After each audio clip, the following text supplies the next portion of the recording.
قوم کو تبلیغ کر رہے تھے. جب مایوس ہو گئے نا تو حضرت یونس کو لگا کہ اب ان پر عذاب آئے گا اور یہ ہلاک ہو جائیں گے, تو اللہ کے خوف سے بستی چھوڑ کر نکل گئے. اللہ کے علم میں یہ بات تھی کہ جب یہ قوم عذاب دیکھے گی تو توبہ کر لے گی. یہ قوم عذاب دیکھے گی تو کیا ہوگا؟ دوسری قومیں تو عذاب دیکھ کے بھی مذاق اڑاتی تھیں. قوم عاد نے کیا کہا تھا؟ پیغمبر نے کہا کہ یہ بادل ہیں جو پتھر برسائیں گے. انہوں نے کہا نہ بادل پتھر تھوڑی, بارشیں ہوں گی, مزہ آئے گا, انجوائے کریں گے ہم. وہ کہہ رہے ہیں عذاب آ رہا ہے, وہ کہہ رہے نہیں. تو قرآن کہہ رہے صرف یونس علیہ السلام کی واحد قوم ایسی قوم ہے جس نے جب عذاب دیکھا تو فوراً اس نے کیا کر لی؟ توبہ. ابھی عذاب کا کوڑا برسا نہیں تھا, عقل مند لوگ تھے اور یہ ڈر گئے تھے کہ پیغمبر ہمارے درمیان نہیں ہے, کوئی اب مسئلہ نہ ہو جائے. تو اللہ نے ان سے عذاب کو دور کر لیا. پھر اللہ نے حضرت یونس کی گرفت کی کہ آپ میری پرمیشن کے بغیر بستی چھوڑ کر نکلے کیوں؟ تو پھر قرآن اپنے انداز میں ڈانٹ لگاتا ہے. تو اس کا یہ مطلب نہیں ہوتا کہ وہ نافرمان تھے یا واقعی اللہ کا ان پہ غضب ہوا, ایسا کچھ نہیں ہے. یہ اللہ کا جلال ہے نا, اللہ کا انداز, کلام کا انداز ہے. اللہ فرماتے ہیں یونس یہ سمجھے اللہ نقدر علیہ کہ ہم ان کو پکڑ ہی نہیں سکیں گے, حالانکہ یونس ہرگز ایسا نہیں سمجھے. اگر وہ ایسا سمجھتے تو وہ تو اسلام سے خارج ہو جاتے نا, لیکن عمل سے ایسا لگ رہا تھا گویا وہ یہ سمجھ رہے ہیں کہ ہم ان کو پکڑیں گے نہیں اس پہ. تو اس لیے علماء ان آیات کی تعویل کرتے ہیں دوسری آیات کی روشنی میں. یہ آیتیں اپنے ظاہر پر نہیں ہوتی. تو اللہ فرماتے ہیں پھر کیا ہوا, سمانگ لگانی پڑی. اور وہ کیسے؟ یونس علیہ السلام جب گئے نا تو کشتی میں وزن زیادہ ہو گیا اور کشتی ڈوبنے لگی. تو وہاں لوگوں نے کہا کہ کوئی شخص ہم میں ایسا ہے, کوئی غلام اپنے مولا کی پرمیشن کے بغیر بھاگا ہے تو قرآن اندازی ہوگی, جس کا نام آیا اس کو سمندر میں چھلانگ لگانی پڑے گی تاکہ دوسرے لوگ بچ جائیں. تو نام کس کا آیا؟ یونس علیہ السلام کا. کیا آزمائش ہے یار, ساری زندگی تبلیغ کی ہے بھائی. یعنی میں آج کل دینداروں کی بات کر رہا ہوں کہ جو نماز پڑھتے ہیں, روزہ رکھتے ہیں, کہتے ہیں یار ہم تو اتنے نیک لوگ ہیں, نہ کبھی. پرسوں کیا ہوا, میں آپ کو دلچسپ واقعہ سناؤں. میں کسی کام سے صدر کی طرف رات کو جا رہا ہوں 2 بجے. راستے میں ہوٹل میں ہم نے کہا کہ چلو کھانا کھاتے ہیں, بھوک بہت سخت لگ رہی تھی, کھانا نہیں کھایا ہوا تھا. تو ہوٹل میں جب میں بیٹھا تو ایک صاحب آئے, گھنٹہ انتظار کیا نا میرا انہوں نے کہ یار آپ کھانا کھاؤ تو میں نے آپ سے ایک سوال پوچھنا, اور بڑی عقیدت میں نے کہا چلو بیچارے اتنی دیر سے بیٹھے ہوئے ہیں, کھانا ہم نے تسلی سے کھایا, آ کے مجھ سے ملے, السلام علیکم. وعلیکم السلام, خیریت سے ہیں جی؟ الحمدللہ. بڑی خوشی ہوئی. میں نے کہا ماشاء اللہ. کہتے ہیں ایک سوال پوچھنا ہے آپ سے.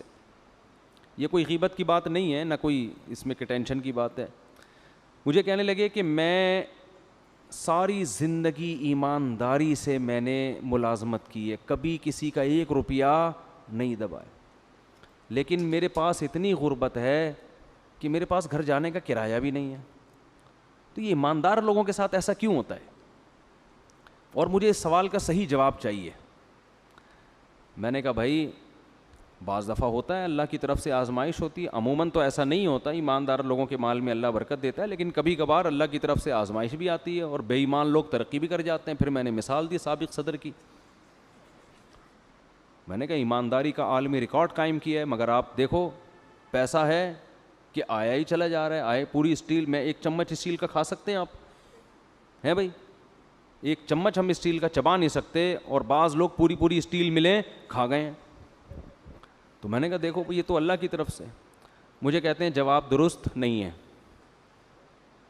کہتے ہیں آپ کے جواب سے میں بالکل بھی مطمئن نہیں ہوا. پھر میں نے یہ بات ان کو سمجھائی. کہہ رہے ہیں آپ کے جواب سے میں بالکل مطمئن نہیں ہوا, السلام علیکم, آپ جا سکتے ہیں. میں نے کہا بھائی میرے پاس تو یہی جواب تھا, وعلیکم السلام, اپنا خیال رکھیے گا. خیر انہوں نے مجھ سے معذرت بھی کی کہ اگر آپ کو تکلیف ہوئی تو معذرت چاہتا ہوں.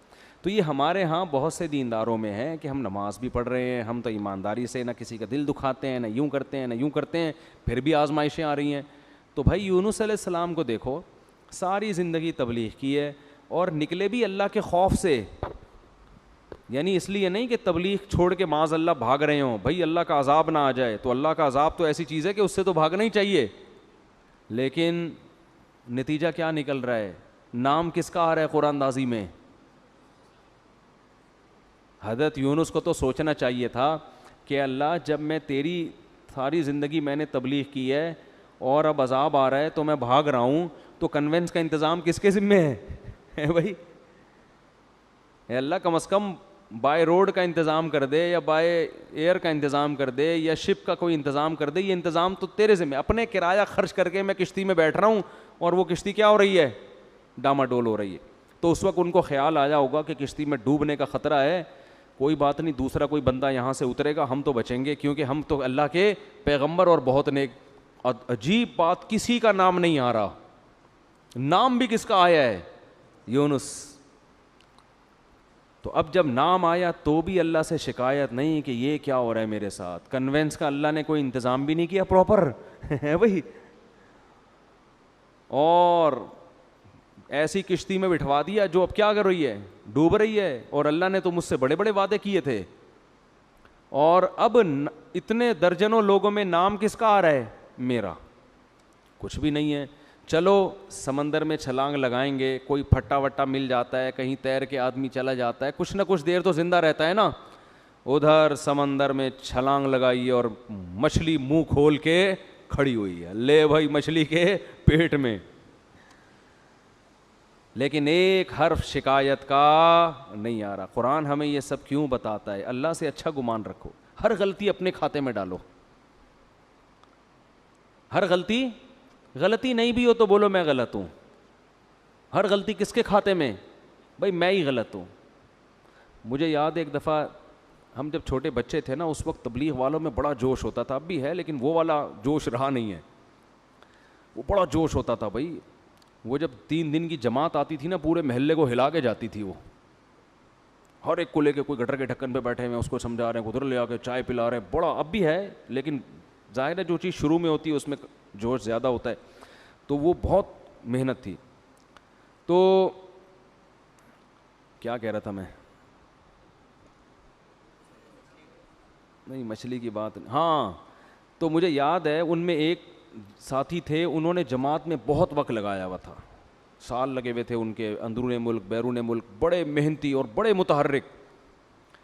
تو ایک دن وہ بس میں میرے ساتھ بیٹھ گئے, ہم سفر کرنے لگے. تو میں نے ان سے بات کی, میں نے کہا اللہ نے آپ سے بڑا کام لیا ہے, بہت کام لیا ہے, بہت لوگوں کو اللہ نے آپ کے ذریعے ہدایت دی. تو مجھے کہتے ہیں بھائی میں تو کام بگاڑنے والے لوگوں میں سے ہوں. تبلیغ میں کچھ لوگ ایسے لگے ہوئے ہیں جو کام کیا کر رہے ہیں, بگاڑ رہے ہیں. تو میں بھی انہی نالائقوں میں سے ہوں. مجھے ان کا یہ اسٹائل بڑا پسند آیا. میں نے کہا اتنا کام کر رہا ہے یہ بندہ, لیکن اگر ذرا سی کسی نے تعریف کر دی تو کیا کہہ رہے بھائی, تبلیغ میں کچھ لوگ ایسے ہیں جو بیڑا غرق کر رہے ہیں تبلیغ کا, انہی بیڑا غرق کرنے والوں میں سے ایک میں بھی ہوں. اب کوئی بیوقوف ہوتا تو کہتے پھر نکل جاؤ تبلیغ سے, ٹھیک ہے نا. تو یہ تواضع ہے کہ بھئی ہم کیا کر رہے ہیں, ہم تو کام بگاڑنے والوں میں سے ہیں. تو اللہ کو یہی پسند ہے, دعوے اور بڑی بڑی باتیں نہیں کرنی چاہیے. تو یونس علیہ السلام کو جب مچھلی کے پیٹ میں گئے ہیں تو قرآن کہہ رہا ہے احساس ہو گیا یونس کو کہ غلطی کس کی ہے بھائی میری. کچھ غلطی ہوئی ہے, ورنہ اللہ غلط نہیں کر سکتا کسی کے ساتھ. فنادا فی الظلمات, قرآن کہہ رہا ہے اندھیروں میں پکارا. ایک تو مچھلی کے پیٹ کا اندھیرا, ایک سمندر کی تہہ کا اندھیرا, اور ایک رات کا اندھیرا. یہ رات کو واقعہ ہوا ہے, کتنا خوف ہوگا. ابھی آپ کو سمجھ میں نہیں آ رہا, کبھی سمندر میں رات کو سفر کریں, پھر آپ کے اچھوں کو بھی سمجھ میں آئے گا کیا حالت ہوتی. فی الظلمات اللہ الہ الا انت, کہ اللہ تیرے سوا کوئی عبادت کے لائق نہیں. سبحانک, تو ہر عیب سے پاک ہے, تو ظلم نہیں کرتا. انی کنت من الظالمین, میں ہی ظالم ہوں. غلطی کس کی ہے؟ میری. قرآن کہہ رہے ہم نے مچھلی کو حکم دیا اگل دے بھائی کنارے پہ لے جا کے اس کو, بس یہی دکھانا تھا ہم نے. اور پھر اللہ نے کیا کیا, جب مچھلی نے کنارے پہ اگلائے تو سمندر کے کنارے پہ تو کچھ بھی نہیں ہوتا, وہاں اللہ نے اپنی قدرت سے فوراً درخت پیدا کر دیا, چھاؤں پیدا کر دی, اور پھر ان کو حکم دیا واپس جاؤ اپنی قوم کے پاس. ہم نے اس قوم سے عذاب کو ختم کر دیا ہے. تو یونس علیہ السلام کے ساتھ جو یہ معاملہ تھا, اس کو قرآن تو اس انداز سے بیان کر رہا ہے, لیکن جو اللہ کے کلام کے مزاج سے واقف ہے نا, ان کو پتہ ہے یہ اللہ کا انداز ہے بات کرنے کا. حقیقت میں یہ سزا نہیں تھی, بلکہ ان کے درجے کو اور زیادہ بلند کرنا, رہتی دنیا تک لوگوں کو بتانا کہ اللہ کے اپنے محبوب بندوں کے ساتھ معاملات کیا ہوتے ہیں. تو دیکھو ایک بات خوب یاد رکھو, ہم نے شریعت پہ چلنا ہے اور موت تک چلتے رہنا ہے. جو بھی ہو جائے, جیسا غلط ہو اچھا ہو, یہ ہمارا ہیڈک نہیں ہے, یہ مسئلہ اللہ کا ہے. سمجھتے ہو؟ اور آپ نے اپنے لحاظ سے شریعت کے حکم پر عمل کیا, بعد میں پتہ چلا حکم ایسے نہیں بلکہ ویسے ہے, ٹینشن لینے کی ضرورت نہیں ہے بھائی, ہم تو اسی کے مکلف ہیں.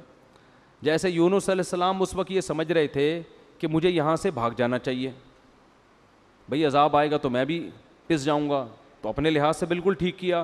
اللہ نے سزا دی اور سمجھایا کہ بھاگنا نہیں چاہیے تھا, انہوں نے کہا اللہ میں توبہ کرتا ہوں. اب یہ نہیں کہ اسی غم کو لے کے بیٹھے رہے میں بھاگا کیوں تھا, کاش میں نہ جاتا, کاش میں یہ نہ ہوتا. نہ, یہ کاش واش کے لفظ نہیں. علماء کہتے ہیں اگر آپ سے غلطی بھی ہو جائے, جب توبہ کر لی نا اس غلطی کو ہمیشہ سے اپنی ڈکشنری سے نکال دو. پھر یہ پاگلوں کی طرح سوچنا کاش یہ نہ کرتا, ہائے ہائے یہ نہ کرتا, یہ پاگل اور وہمی ہونے کی علامت.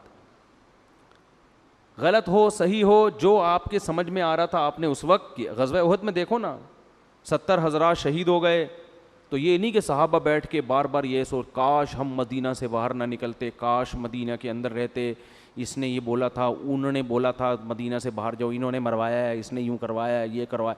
قرآن کیا کہہ رہا ہے, فَإِذَا عَزَمْتَ فَتَوَكَّلْ عَلَى اللَّهِ, بھائی سوچ سمجھ کے ایک رائے قائم کی, اللہ پہ چھوڑ دو بس.